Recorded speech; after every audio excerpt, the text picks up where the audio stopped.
Hey, what's up, everybody? Just like half of the country, I'm iced in for a couple days here. This is all just a solid sheet of ice. Pretty nasty out there. A bunch of trees down. Luckily, I have power. Hope you guys do too, staying warm. But a nice day to kick it in front of the fire with puppy, a warm pipe, if you know what I'm saying, and make a video. It's legal here, by the way. That's if Puppy will let me, because we've been kind of cooped up in the house all day. We barely made it home from the job yesterday because how bad the ice and sleet was getting. That's Ruckus. He's actually sweet every once in a while when he's asleep. But I was looking at some of the evidence that's in Chan Thomas's Adam and Eve story. So I thought we'd look at some of the evidences that he's got in there and some stuff that I've found of ancient cataclysms. And he's talking to the big ones. What he refers to as the 6,000 year Noah event and the 12,000-year-old Adam and Eve event. I'm just going to refer to these as world ages because just like the Mayans hold that we are in the fourth world age right now. There's been three others before that they know of that's been destroyed. And it turns out Mayan may actually be the last vestige of the last world age. Older knowledge than the Egyptians. A quick history of why we think the way we think today is Cuvier gets credit for the first scientist to believe in catastrophism, but basically every Christian believed in catastrophism, the Great Flood. Academics didn't like that, so they came up with the theory of uniformitarianism that theorized, remember, this is theory we're talking here, that it was slow geologic processes that take millions of years. I tried to look up when uniformitarianism was first taught in universities, and I couldn't find it, but it's really interesting. Basically, all of the scientific ideas that we have of today are all within the last few hundred years. Everybody thinks of geology and Darwinism and evolution as these scientific facts. These are all brand new theories in the big scheme of things. So between that, it takes millions of years, and it was a flood or a catastrophe, and it happened all at once, are vastly different points of view on it, but they all agree on the same basic things. Uniformitarianism acknowledges that this is not the original ground that we're standing on, and it's an ancient seabed that took millions of years through plate tectonics, which is a new theory, which the plate boundaries are pretty well fact. But did it take millions of years? Either way you look at it, you still find seashells up on mountaintops. The question is, did it wash over all at once, or did it slowly lift up over millions of years? Same thing with limestone. Everywhere you find limestone, which I'm surrounded with, it used to be underwater. That's all condensed calcium sediment. Or maybe it was a giant that shot up seashells. So I guess the debate is fast or slow. How did this big boulder get to be where it is? That looks like some limestone. What about this block of granite? This is in the Ural Mountains, and that block is a long way from home. And just for scale, let's see a picture of this with some people in here. This is in the Ural Mountains, and it's incontestable that this granite rock came from the Alps 50 miles away. It's also upwards and across one of the widest and deepest valleys in the world. So how did this get there? Could water and a flood even do that? There's even still larger stones out there. One traveled 30 miles to Devon's. Well, this wasn't lost on people 100 years ago, especially people in America. I found a bunch of postcards from the time, and I'd say the majority point of view at the time was that these were from Noah's flood. And see how this one's split? There's a lot of these. There's one on YouTube that aliens cut in half. I gotta agree with the view that that's most likely water that got down in there and froze, expanded, and rock is rock. You create a fracture and then keep widening it, and it'll split. Look at him go out there all by himself. So 100 years ago, they made a bunch of postcards of these stones left over from Noah's flood. A lot of them, 72 to be exact. I counted. So I thought we'd look through these and I'd do some reading out of the Adam and Eve story. Right in the middle of the book is always a good place to start, so we'll go with Epic of Gilgamesh here. Everybody already knows the story of Noah and the Ark. Gilgamesh is similar to that. Gilgamesh was seeking the secret to eternal life, driven by the death of his friend Enkidu. And he was told that he should find Utnapishtim, who had been granted eternal life by the gods. Gilgamesh finds Utnapishtim and gets him to tell him this story. He says he built a ship, which from all naval architecture was in principle a ship that couldn't be tipped over. It was square. And he had launched it no less than 8 times. Each time he would bring it back in and caulk it with bitumen and check it out again. So he kept test running this thing. And really, who knows what level of advancement society was at the time prior to Noah. There's really no reason not to think that they were advanced enough to have ocean-going vessels. Pyramids and other things suggest they did. Because Utnapishtim says, then I loaded the ship, the whole harvest of life, my family, my friends, the beasts of the field, the cattle of the field, the craftsmen, the tools of their trade. I made them all embark and closed the door. He brought the whole village with him. Maybe in today's terminology, we'd say he found a lot of like-minded individuals, got off grid, and built an ark. As soon as the gleam of dawn shone in the skies darkened, black clouds gathered. Soon all the light had turned to darkness. Brother could not recognize brother. The animals of the skies can no longer see each other. As soon as the sun rises, the sun went black. Utnapishtim then describes the onslaught of the storm, which generated sheer all-out terror in the ship. For 6 days and nights, wind and flood marched on. The holocaustic wind overwhelmed the land. When the 7th day dawned, the ill wind was stilled. The oceans, the flood, which had waged war like an army, was ceased. I opened the window and beheld the devastation, and all mankind was turned into mud. As high and as flat as the rooftops lay the swamp. Just like I've said about the long, flat desert plains and all the valleys that we have today, all of that could have been deposited by water. He finishes that thousands of dead, of man, of beasts, and cattle lay floating in the mire. The Epic of Gilgamesh is Sumerian, and they describe 6 days, and on the 7th day, they bump into a mountain and then release some birds and get out and build an altar. And in the Bible, they talk about the 6 days of creation, and on the 7th day, God rested. Now remember, at the beginning, Gilgamesh was seeking Utnapishtim for the secrets of eternal life. According to the Bible, Noah lived 950 years. He was 500 when he started construction on the ark, and it took him about 100 years, a century. His father Lamech lived 777 years, and his grandfather Methuselah 969 years, the oldest person ever, allegedly. So it sounds like everyone of the last world age, the golden age, according to the Bible, the life expectancy decreased by generation down to 120 years. So you would definitely think that your grandfather's immortal when 5-6 generations of grandchildren have already come and gone and he's still around. So what was it about the last world age that people lived so long? Was it, I know any YouTuber would say technology. I guess that's one guess. I would go more with different conditions here altogether. You should listen to Dr. Kent Hovind sometime. Kind of a shame what happened with him, but the guy is sharp as a tack. He used to debate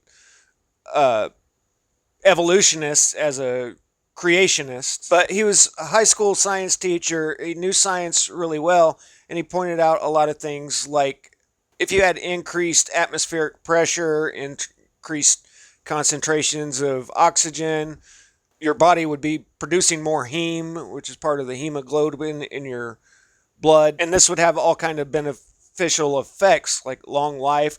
Your muscles would get oxygen at a better rate, so in theory you could just keep running forever because it's the lack of oxygen that's wearing you out.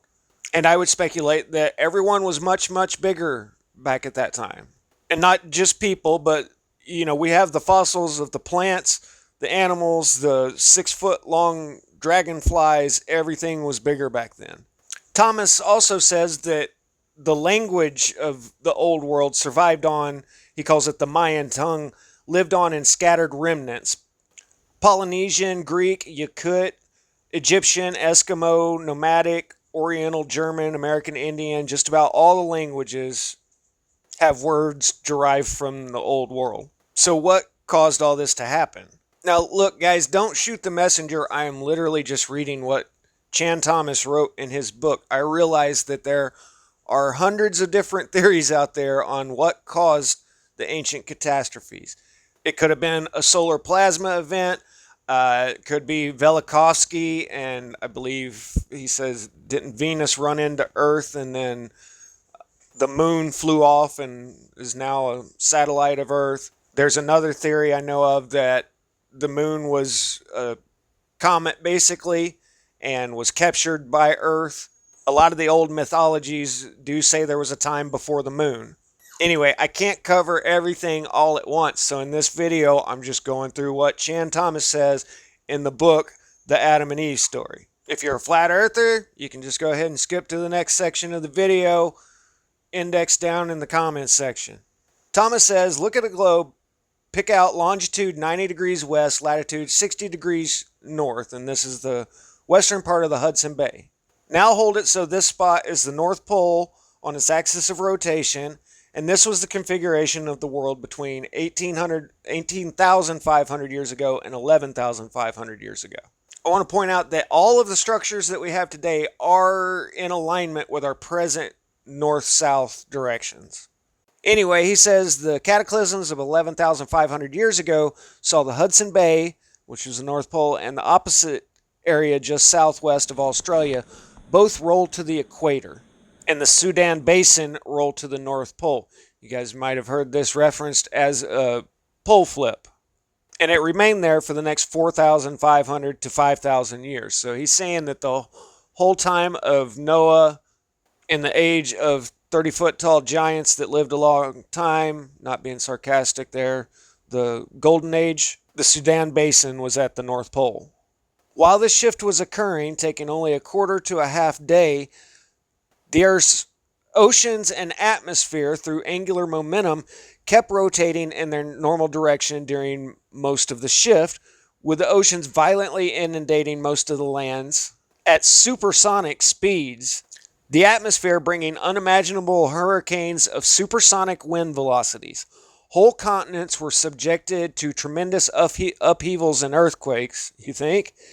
Huge mountain ranges were created. The 60-mile thick molten layer below the 60-mile shell of the Earth broke through the shell in places all over the world, and thereafter was called Earth Fire.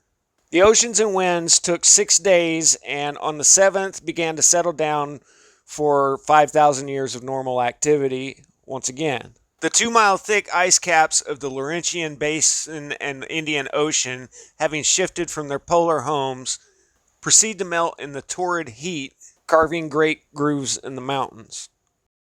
The great amounts of moisture being poured into the atmosphere were to shroud the torrid zone in a dark fog for many years. The oceans then rose some 200 to 300 feet all over the world. The end of the Laurentian Ice Age is the start of the Stone Age. There's archaeological sites down in the bottom of the English Channel because it all used to be dry land connecting to Europe. Groundbreaking, brand new scientific research is saying that New Zealand, Australia all used to be part of a supercontinent when old Aboriginal myths say that they could walk to the land of the men of the turbans, which is India. So he's saying we're on this spinning ball, and the spinning point was middle of Africa, and all of a sudden shifted up to our present North Pole in a quarter to a half day. I'm not sure the mechanism of that, why it happens. I'm not sure if that's explained. I didn't see it yet.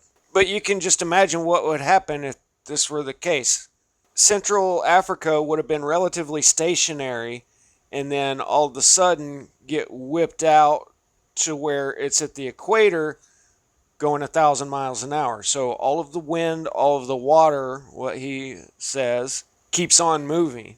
He actually gets really colorful with his description of it in the chapter called The Next Cataclysm, which would be us shifting from our current pole location to the North Pole being at the Bay of Bengal, India, afterwards. In California, the mountains shake like ferns in a breeze. The mighty Pacific rears back and piles up into a mountain of seawater more than 2 miles high. Then the starts its race eastward. The unbelievable mountain of Pacific seawater buries Los Angeles and San Francisco as if they were but grains of sand. Looks like any Hollywood movie you'd see 10 years ago. Are they still doing that? I don't keep up anymore. Across the continent, 1,000-mile-per-hour winds wreak havoc, every living thing being ripped to shreds while being blown across the countryside. And earthquakes leave no place untouched. In many places, the Earth's molten sublayers break through and spread a sea of white-hot liquid fire. Within 3 hours, the fantastic wall of seawater moves across the continent, burying the wind-ravaged land under 2 miles of seething water coast to coast. If the 1,000-mile-an-hour wind doesn't get you, the 2 miles of seawater will. And could you just imagine in 3 hours? I mean, what if somebody happened to be live streaming in California when it started and everybody's just slowly waiting for this wall of water to come? Or if you didn't even know it was coming, it would just, a couple hundred miles an hour, that would just, as soon as you see it, it would be a wall of water that just extinguishes everything. It's pretty crazy to think about. And I would think the same thing for a major comet impact. South America finds the Andes not high enough to stop the cataclysmic violence. In less than a day, Ecuador, Peru, and western Brazil are shaken madly by the devastating earthquakes. The Andes are piled higher and higher by the Pacific's supersonic onslaught as it surges over itself against the mountains. The entire continent is burned by molten earth fire, buried under cubic miles of seas, then turned into a frozen hell. Everything freezes. Man, beast, plant, and mud are all rock hard in less than 4 hours. And guys, we do have tropical forest underneath the North Pole. But like I said at the beginning, does it happen fast or is it slow millions of years? Well, the fact that you actually find the tropical plants there insinuate by themselves that it happened quickly, because if it was slowly, gradually over a million years, it'd go from tropical to deciduous, to evergreen, to desert scrubland, to Iceland, I think that just the fact that there is a tropical forest there in and of itself says that it had to have happened in a relatively fast time frame. We also have the woolly mammoths with buttercups, flowers, still in its stomach up in Siberia, flash frozen. And then the video I recently did of the Alaskan muck pile where they're pulling actual frozen bones out of the permafrost. Well, all of the flesh material did have time to decompose, but then it cooled off and froze all the bones of the woolly mammoths and the bisons. And there's a couple 100,000 animals all on a 5-acre plot in a mud wall. But Thomas is just getting warmed up. Jungle animals are shredded to ribbons by the wind, piled into the mountains of flesh and bone, and buried under avalanches of homogenized seawater and mud. Then comes the sudden, seemingly infinite supply of terrible, instantly paralyzing temperature drop of 180 degrees Fahrenheit. That's what that last cold snap reminded me of. It dropped 43 degrees in a matter of hours. I think it was actually 1 hour in some places. It was 5 below here with 30-mile-an-hour winds. I know for Minnesotans that's probably nothing, but that's cold for me. But had that stuck around for longer, I would have been having a hard time. It froze my water lines. I had to fix all that. And I could barely keep Ruckus warm in here with a couple of heaters going. If it dropped 180 degrees, it'd be like that movie where everybody's just walking down the street and then frozen solid. Anyway, I guess I'll wrap up there. But yeah, we do have all of these big, huge stones that seemingly have been thrown places. And according to him, it basically was thrown along with a big, huge wall of water. I think most YouTubers would leave it there, but no, there is a mainstream explanation of why these rocks are there. They're called glacial erratics. And according to them, these rocks get caught up in the glacier transports them and then deposits them. Now, how a glacier picks up a granite block, takes it down across one of the widest valleys in the world, and then up onto the other side of a smaller mountain range, I don't know. Somebody out there probably has a computer simulation explaining all of it. But Central Intelligence did classify this, didn't think the public was ready for this. And they even say that this is the, quote, sanitized version of the story. Whatever the cause, one thing's for sure is we do have evidence all around the world that things have changed drastically. Oh, and I meant to say earlier, suspicious observers, this is what Ben's all about over there. And I won't give away anything just yet, but if he's right, buckle up. I'll have to do a video and kind of summarize, shorten up what he says would happen. It's definitely interesting, and he thinks that the Carrington event in the 1800s that set all the telegraph lines on fire was just the front end of an event that's happening. Anyway, stay warm out there, guys. Hopefully we're about through the winter here. Static out.